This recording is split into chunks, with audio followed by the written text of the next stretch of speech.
Welcome to Kid Story Zone. आज की कहानी का नाम है खाने की कीमत। खाने की कीमत।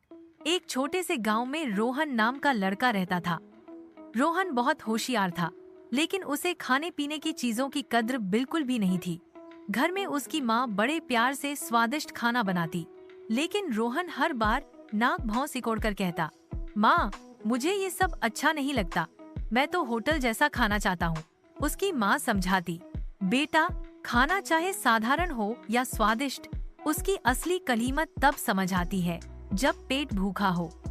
भगवान का शुक्र मानना चाहिए कि हमारे पास भरपेट भोजन है, लेकिन रोहन पर माँ की बातों का कोई असर नहीं होता।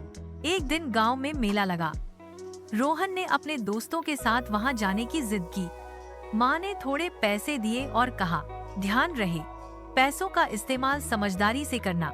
मेले में पहुंचकर रोहन ने तरह तरह की चीजें देखी, खिलौने, झूले, मिठाइयाँ और चाट पकौड़ी। पहले तो उसने पैसे खिलौनों और खेलों में खर्च कर दिए।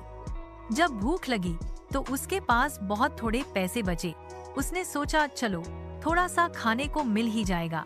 वह एक दुकान पर गया और बोला, भैया, मुझे पूरी सब्जी दे दो। दुकानदार ने कहा, 10 रुपए की थाली है, लेकिन रोहन के पास केवल 5 रुपए बचे थे। दुकानदार ने साफ मना कर दिया। अब रोहन एक दूसरी दुकान पर गया। वहाँ भी वही जवाब मिला, पैसे पूरे दो तभी खाना मिलेगा। भूख से रोहन का बुरा हाल हो रहा था।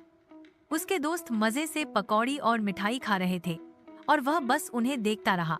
तभी एक गरीब बूढ़ा आदमी दिखा, जो मेले के बाहर बैठा सूखी रोटी और प्याज खा रहा था। बूढ़े ने रोहन की हालत देखी और कहा, बेटा आओ, मेरे पास ज्यादा नहीं है, पर तुम चाहो तो मेरे साथ खा सकते हो। रोहन पहले तो हिचकिचाया, लेकिन भूख ने उसे मजबूर कर दिया। उसने बूढ़े के साथ सूखी रोटी खाई। आश्चर्य की बात यह थी कि उसे वह रोटी अब तक खाए किसी भी भोजन से ज्यादा स्वादिष्ट लगी। भूख मिटते ही रोहन को माँ की बात याद आई, खाने की असली कीमत भूखे पेट को ही पता चलती है।